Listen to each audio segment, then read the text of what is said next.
India TV YouTube channel को subscribe करें और बेल आइकन दबाएं।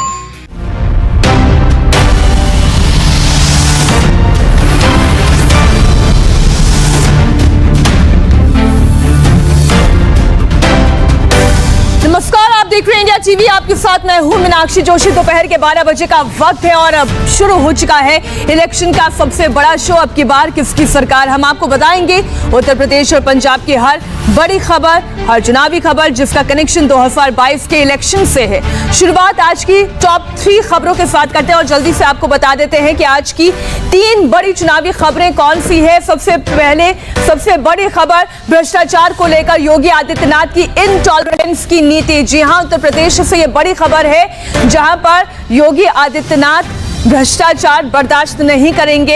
एक बार फिर से यह साफ हो गया है। सीबीआई ने एक्शन लिया है गोमती रिवर फ्रंट में हुए भ्रष्टाचार को लेकर। यह पूरा बड़ा मामला है, इस पर हम देंगे आपको डिटेल। और आज की दूसरी बड़ी खबर मुस्लिम कार्ड। जी हां, उत्तर प्रदेश की राजनीति की सबसे बड़ी विडंबना की जाति के कार्ड खेले जाते हैं, धर्म के कार्ड खेले जाते हैं और अब मुस्लिम कार्ड खेला है असदुद्दीन ओवैसी ने और उन्होंने टारगेट किया है अखिलेश यादव को। और आज की तीसरी बड़ी खबर पंजाब की सियासत से जुड़ी हुई, जहां पर बिजली के मुद्दे पर अपनों से ही घिर गए हैं कैप्टन साहब और अब इस बार उन्हें अपने टारगेट पर ले रहे हैं बाजवा साहब। इससे आपको खबर बताएंगे, लेकिन सबसे पहले भ्रष्टाचार पर योगी आदित्यनाथ की जीरो टॉलरेंस की नीति पर हम सबसे पहले आपको जानकारी दे दें। उत्तर प्रदेश में 2022 के चुनाव में भ्रष्टाचार बर्दाश्त नहीं होगा और भ्रष्टाचार एक बड़ा मुद्दा होगा, चुनावी मुद्दा होगा, यह तय हो गया है क्योंकि योगी ने करप्शन के खिलाफ जंग छेड़ दी है। आज लखनऊ, नोएडा, गाजियाबाद में सीबीआई ने रेड की है। बुलंदशहर, रायबरेली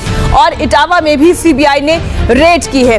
अखिलेश यादव और उनका dream project Gomti river front पे घोटाले को लेकर सीबीआई की बड़ी कार्रवाई हुई है। सीबीआई ने उत्तर प्रदेश के साथ ही बंगाल और राजस्थान में भी रेड की है। यूपी में लखनऊ, नोएडा, गाजियाबाद, बुलंदशहर, रायबरेली, इन इलाकों का नाम हमने आपको बताया जहां पर रेड की गई है। अखिलेश सरकार के दौरान गोमती रिवर फ्रंट घोटाले का आरोप है और इसी के सिलसिले में सीबीआई ने ये रेड की है। और इसी से आप ये अंदाजा लगा लें कि 42 ठिकानों पर जहां पर सीबीआई के छापे मारे गए हैं, कितना बड़ा ये चुनावी मुद्दा हो सकते हैं, आप इसे समझिए। लेकिन पहले ये समझिए कि गोमती रिवर फ्रंट आखिर घोटाला है क्या। इस घोटाले के बारे में आपको जानकारी दे दें। अखिलेश यादव के कार्यकाल में घोटाले का आरोप लगाया गया है और घोटाला कितने करोड़ का, 1513 करोड़ में गोमती रिवर फ्रंट लखनऊ का बनाया गया। 1437 करोड़ रुपए जारी होने के बाद भी 60% ही काम हो पाया। 95% बजट खर्च करने के बाद भी काम 100% नहीं हो पाया। ये बड़ा आरोप है। प्रोजेक्ट में दागी कंपनियों को ठेका दिया गया। क्यों दिया गया, इसमें किसका फायदा था, किसने मुनाफा कमाया। रिवर फ्रंट के लिए विदेशों से महंगा सामान भी खरीदा गया। अब सामान खरीदा गया तो लगाया कितना गया। नेताओं और अधिकारियों के विदेश दौरे में फिजूल खर्ची की गई। 2017 में योगी आदित्यनाथ की जब सरकार आई तो न्यायिक मामले सामने आए और इसी के न्यायिक रिपोर्ट के आधार पर जो जांच कमेटी बनाई गई, उसमें अब उसी रिपोर्ट के आधार पर सीबीआई जांच कर रही है। अब सीबीआई के एक्शन पर भी आपको अपडेट दे देते हैं कि अभी तक जो भी एक्शन लिया गया है सीबीआई की ओर से, इसमें क्या क्या बातें निकलकर सामने आई हैं। सबसे पहले आप ये देखिए कि कहां-कहां पे छापे मारे गए हैं। यूपी, बंगाल, राजस्थान में छापेमारी चल रही है। यूपी के 8 शहरों में छापेमारी हो रही है तो उत्तर प्रदेश के लखनऊ, नोएडा, गाजियाबाद और आगरा में ये रेड हुई है। बुलंदशहर, रायबरेली, सीतापुर और इटावा में भी छापेमारी की जा रही है। 190 लोगों के खिलाफ इस मामले में एफआईआर दर्ज किया गया है। रुचि कुमार से हम ये समझेंगे अब कि सीबीआई के एक्शन का 2022 का कनेक्शन क्या है और इसका असर क्या है, लेकिन पहले आप उनकी एक रिपोर्ट देखिए।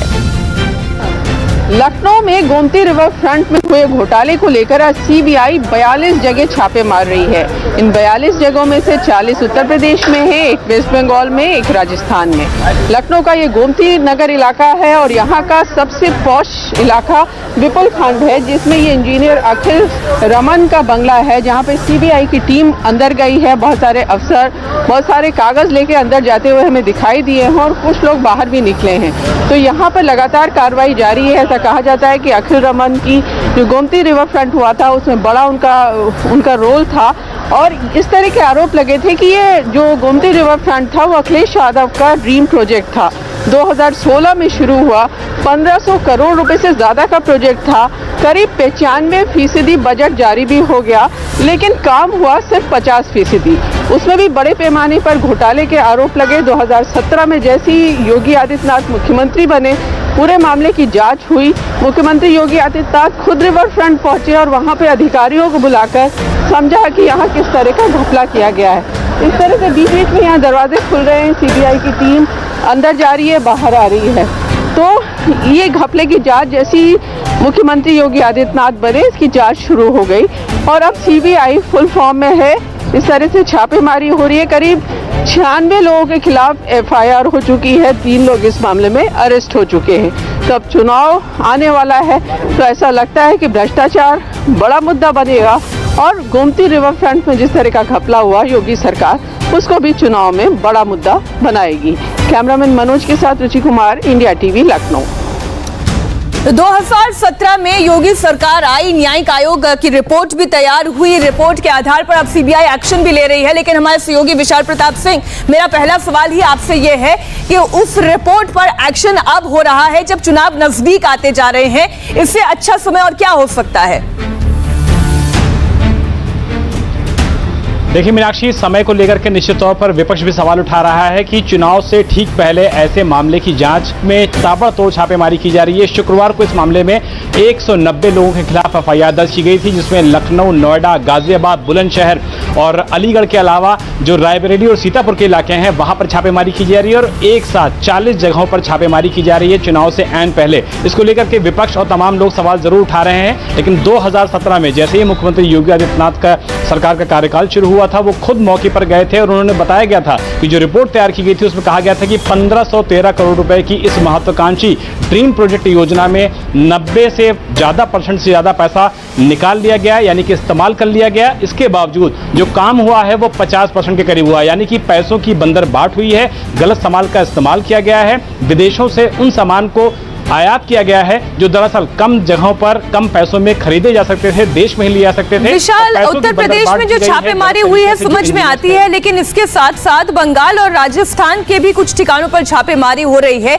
ये कौन कौन सी ठिकाने हैं जहां पर छापे डाले जा रहे हैं, वहां से क्या कनेक्शन है?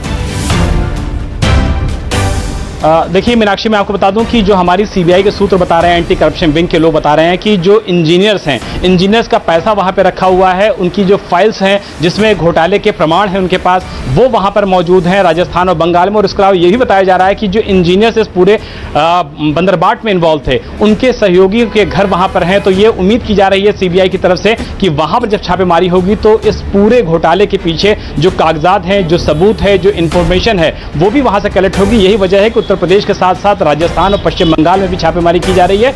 एक साथ 40 से ज्यादा लोकेशन पे छापेमारी की जा रही है ताकि किसी को भी अलर्ट होने का मौका ना मिले और सीबीआई जो काम करना चाहती है, जो सबूत इकट्ठा करना चाहती है, जो चार्जशीट से पहले मामले को बढ़ाना चाहती है, इन्वेस्टिगेशन को आगे ले जाना चाहती है, उससे निश्चित तौर पर मदद मिलेगी। तो सीबीआई इसी उम्मीद के साथ एक साथ 40 से ज्यादा लोकेशन पर छापेमारी कर रही है ताकि रिवर फ्रंट घोटाले का जो पूरा मामला है उसको कोर्ट में सही समय पर प्रस्तुत किया जा सके। लेकिन चुनाव से ठीक पहले हो रही छापेमारी को लेकर के विपक्ष दरअसल टाइमिंग ही बहुत महत्वपूर्ण होती है। कौन सा काम किस समय पर किया जा रहा है, उससे मंशाएं सामने आती हैं।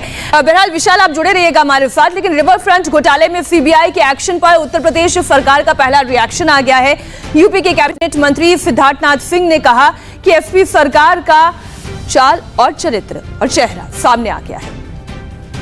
लखनऊ में गोमती रिवर फ्रंट घोटाले में सीबीआई आज 42 जगह छापे मार रही है, जिसमें से 40 उत्तर प्रदेश में हैं। हमारे साथ उत्तर प्रदेश के सीनियर कैबिनेट मंत्री सिद्धार्थनाथ सिंह जी हैं। ये जो छापे पड़ रहे हैं, आप लोग ने शुरू में जैसी सरकार आई घोटाले के आरोप लगाए थे, किस किस तरह के घोटाले? देखिए, इसका तो इन्वेस्टिगेशन हो रहा है और इन्वेस्टिगेशन राज्य सरकार के माध्यम से नहीं मगर केंद्र सरकार की एजेंसी है, ऑटोनोमस एजेंसी है सीबीआई, वो कर रही है। और उसके अंदर जो खुलासा हो रहा है, जिस प्रकार से छापे मारे जा रहे हैं, और खाली उत्तर प्रदेश नहीं, 7 जगह मारे जा रहे हैं, 7 राज्यों में मारे जा रहे हैं, तो दिखता है कि समाजवादी पार्टी का चाल चरित्र और चेहरा क्या रहा है 5 साल के शासनकाल में, और वही चीख चीख के चिल्ला रहा है कि देखो हमने कितना बड़ा गोमती रिवर फ्रंट का घोटाला किया है। आप लोगों ने जांच कराई थी शुरुआती, तो किस किस तरह के घोटाले आप लोग को मिले थे कि मामला सीबीआई को देना पड़ा? नहीं, इसके अंदर जो हम लोगों ने जांच करी थी एसआईटी के माध्यम से, उसके अंदर जो चीजें जो सामने आई उसमें ये जरूर दिख रहा था कि जिस प्रकार का घोटाला है वो खाली राज्य तक की सीमित नहीं है, इसके जो तार हैं और कहीं भी जुड़ रहे हैं, क्योंकि वही साफ दिख रहा है कि आज जब छापे मारे जा रहे हैं तो 7 राज्यों के अंदर और भी जगह मारा जा रहा है। तो ये इसलिए कोई ना कोई एक केंद्र की एजेंसी हो सकती है जो ऑटोनमस होती है, वो इतने बड़े पैमाने पर जब घोटाला होता है तो उस पर फिर वो जांच करती है। और अब इलेक्शन शो की दूसरी बड़ी खबर उत्तर प्रदेश से ही, जहां पर 2022 की जंग का सबसे बड़ा क्लाइमेक्स उत्तर प्रदेश में दिखाई दे रहा है। लड़ाई खुल्लम खुल्ला मुस्लिम वोट को लेकर हो रही है। जिला पंचायत चुनाव के नतीजों पर ओवैसी ने एक बार फिर से मुस्लिम कार्ड चल दिया है। ओवैसी ने अपने निशाने पर अखिलेश यादव को लिया। ओवैसी ने कहा कि उत्तर प्रदेश में 19% मुस्लिम आबादी है, लेकिन एक भी जिला पंचायत अध्यक्ष मुसलमान नहीं है। ओवैसी ने कहा कि मुसलमानों को दोयम दर्जे का शहरी बनाकर रख दिया गया है। ओवैसी के निशाने पर समाजवादी पार्टी के नेता अखिलेश यादव रहे। उन्होंने कहा कि सपा ने 800 सीटें जीती, लेकिन केवल 6 जिलों में पंचायत अध्यक्ष बनाए गए और उसमें भी एक भी मुसलमान नहीं। ये हैरानी की बात है। ये सवाल खड़े किए बीजेपी से। अब ये देखिए पंचायत चुनाव के नतीजों पर ओवैसी का ये मुस्लिम कार्ड, जिसमें उन्होंने कहा 19% मुस्लिम आबादी का एक भी जिला पंचायत अध्यक्ष नहीं, मुसलमानों को दोयम दर्जे का शहरी बना दिया गया है, ये कहना है ओवैसी का। आपको एक एक करके ओवैसी के सभी ट्वीट दिखाते हैं। ओवैसी ने अपने पहले ट्वीट में क्या लिखा? उत्तर प्रदेश के 19% आबादी वाले मुसलमानों का एक भी जिला अध्यक्ष नहीं, मनसूबा बंद तरीके से हमें सियासी और समाजी तौर पर दूसरे दर्जे का शहरी बना दिया गया है। इतने पर ही वो नहीं रुके। असदुद्दीन ओवैसी ने एक और ट्वीट किया। उन्होंने आगे क्या लिखा वो भी अब आपको बताते हैं। उन्होंने अपने दूसरे ट्वीट में भी एक बार फिर निशाना साधा, आरोप लगाया। उन्होंने लिखा, उत्तर प्रदेश की एक सियासी पार्टी खुद को भाजपा बीजेपी का सबसे प्रमुख विपक्षी दल बताती है, यानी कौन? समाजवादी पार्टी। जिला पंचायत के चुनाव में उनके 800 सदस्यों ने जीत दर्ज की थी, लेकिन अध्यक्ष के चुनाव में मात्र 5 अध्यक्ष की सीटों पर ही जीत हुई है। ऐसा क्यों? सवाल उठाया उन्होंने। क्या बाकी सदस्य बीजेपी की गोद में बैठ गए हैं? भ्रष्टाचार का आरोप भी सीधा सीधा लगा। अब एक और तीसरा ट्वीट जो उन्होंने किया, उसमें उन्होंने क्या बातें कही वो भी आपके सामने हम रख रहे हैं। मैनपुरी, कन्नौज, बदायूं, फर्रुखाबाद, कासगंज, औरैया जैसे जिलों में इस पार्टी के सबसे ज्यादा प्रत्याशी जीत कर आए थे, लेकिन अध्यक्ष के चुनाव फिर भी हार गए। इन सारे जिलों में तो कई सालों से परिवार विशेष का दबदबा भी रहा है। इसी का जिक्र हमने अपने कल के कार्यक्रम में भी किया था कि ये वो इलाके थे जहां पर तो सपा को जीतना था, लेकिन वहां पर भी उनका दबदबा नहीं दिखाई दिया। एक और जो चौथा ट्वीट उन्होंने किया है वो भी अब हम आपके सामने रख रहे हैं। अब तो हमें एक नई सियासी तदबीर अपनानी ही होगी। जब तक हमारी आजाद सियासी आवाज नहीं होगी तब तक हमारे मसाइल हल नहीं होने वाले हैं। बीजेपी से डरना नहीं है, बल्कि जमहूरी तरीके से लड़ना है। जमहूरी तरीके से लड़ने की बात उन्होंने कही, और अगर वो इस लड़ाई की बात करते हैं तो वो उन मुसलमानों को साधने की कोशिश करते हैं जो आबादी उत्तर प्रदेश में 19% की है। आइए आंकड़ों की जुबानी हम बात करते हैं। ओवैसी ने जिस मुस्लिम वोट बैंक को उत्तर प्रदेश में टारगेट किया, यूपी में उनकी संख्या 19% है। उत्तर प्रदेश का यह तीसरा बड़ा वोट बैंक है। और पश्चिमी उत्तर प्रदेश की बात करें तो उत्तर प्रदेश के कुल 30% मुस्लिम वोट यहीं से आते हैं। इनमें मेरठ, मुजफ्फरनगर, कैराना, सहारनपुर, बिजनौर, यहाँ पर मुस्लिम आबादी 35% है। आप देखिए ये एक बहुत बड़ी संख्या है, और अगर कंसोलिडेट होकर ये किसी एक दल के पास चली जाती है तो उसकी किस्मत बदल सकती है। अब वो इलाके आपको बताते हैं जहां पर मिशन 2022 के लिए असदुद्दीन ओवैसी की नजर है। उत्तर प्रदेश के वो जिले जहां पर मुस्लिम आबादी सबसे ज्यादा है वो है मुरादाबाद, रामपुर, बिजनौर, जहां पर 50% या 50% से कम मुस्लिम आबादी है। सहारनपुर, शामली 42% आबादी, मुजफ्फरनगर 41% आबादी। अच्छा, आप एक चीज इस बात में नोटिस करिए कि ये तमाम वो ऐसे इलाके हैं जहां पर जाटों की आबादी भी बहुत बड़ी संख्या में है। ये वो इलाके हैं, इनमें से कुछ इलाके ऐसे हैं जहां पर समाजवादी पार्टी का भी दबदबा है। ये वो ऐसे इलाके हैं जहां से किसान बहुत बड़ी संख्या में जो नाराज हैं वो भी आते हैं। तब आप अगर समीकरण बैठाते हैं असदुद्दीन ओवैसी की नजर से, अगर आप ये सोच के देखते हैं कि मुस्लिम अगर कंसोलिडेट वो कर लेते हैं, किसान आंदोलन को लेकर अगर भारतीय जनता पार्टी कुछ नाराजगी झेल रही है, अगर वो वोट भी वो अपने साथ कर लेते हैं जिस पर समाजवादी पार्टी की भी नजर है, तो क्या बड़ा करिश्मा AIMIM कर सकती है? तो दूर की नजर है असदुद्दीन ओवैसी की और इस वक्त उनकी नजर इसी वोट बैंक पर है और इसी को साधने की वो बात कर रहे हैं। उत्तर प्रदेश में पंचायत चुनाव के नतीजों ने बड़े बड़े सूरमाओं को चित कर दिया है और नए पॉलिटिकल इक्वेशंस उसकी झलक दिखाई दे रही है। समाजवादी पार्टी का MY यानी आप ये देखिए अखिलेश यादव के MY समीकरण की अगर हम बात करें, इसमें बीजेपी ने सेंध लगा दी है। अब सेंध कैसे लगाई है वो हम आपको नाम दिखा रहे। बीजेपी ने जिला पंचायत चुनाव में न सिर्फ मुस्लिम बहुल सीटों पर जीत दर्ज की, बल्कि उसके 4 यादव कैंडिडेट भी जीत गए हैं, जिनका नाम हम आपको बता रहे हैं। वर्षा यादव इन्होंने बदायूं से जीती और मोनिका यादव फर्रुखाबाद से। बीजेपी के कैंडिडेट जिन्होंने जीत दर्ज की, अनामिका यादव, ये संभल से बीजेपी की जीत के सिरमौर बनी। अब आप देखिए ये वो नाम है जिनका सरनेम यादव है, लेकिन सिंबल भारतीय जनता पार्टी का है, जीत दर्ज हुई है। यही हाल मुस्लिम बहुल सीटों का भी रहा। मुरादाबाद में बीजेपी जीती तो रामपुर में भी बीजेपी ने जीत दर्ज की। इसके अलावा अगर बात की जाए सहारनपुर की, सहारनपुर पर भी बीजेपी, अब ये वो इलाके हैं जहां पर मुस्लिम बहुलता है, यहां पर शायद बीजेपी की हार हो सकती थी, लेकिन यहां पर भी जीत हुई। तो इसके पीछे इक्वेशन क्या है, रणनीति क्या थी, ये सोचना समझना बहुत जरूरी है। शामली यहां से भी बीजेपी जीती, मुजफ्फरनगर बीजेपी ने जीत दर्ज की, अमरोहा में बीजेपी जीती तो मेरठ और बहराइच में भी बीजेपी ने जीत दर्ज की। इसे हम थोड़ा सा और डिटेल में समझते हैं। हमारे सहयोगी विशाल प्रताप हमारे साथ जुड़े हुए हैं। विशाल, ये भारतीय जनता पार्टी कैसे कर पाई? मुस्लिम बहुल सीटों पर भी जीत दर्ज कर ली, यादवों के वोट बैंक में भी सेंधमारी कर ली।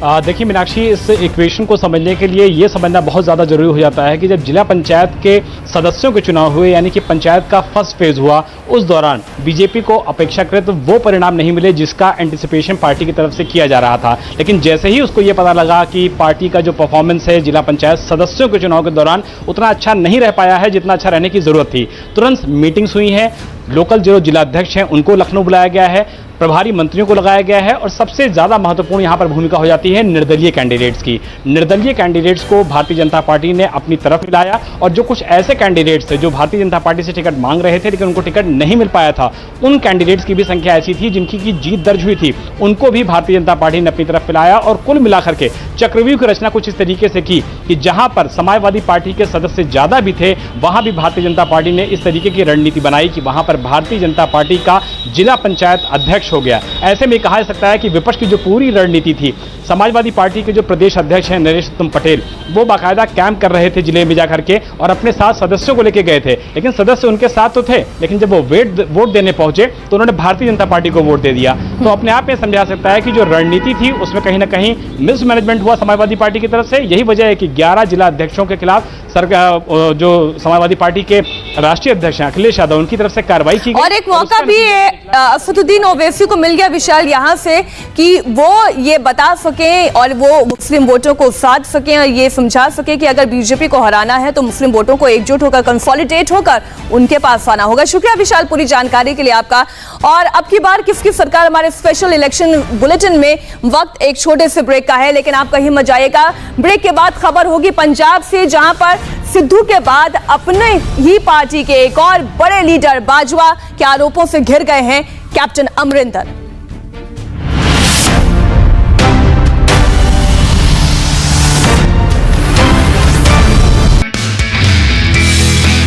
नमस्ते, मैं हूं मीनाक्षी जोशी। वीडियो और खबरों से अपडेट रहने के लिए India TV YouTube channel subscribe करें, बेल आइकन दबाना ना भूलें। जुड़े रहें इंडिया टीवी के साथ।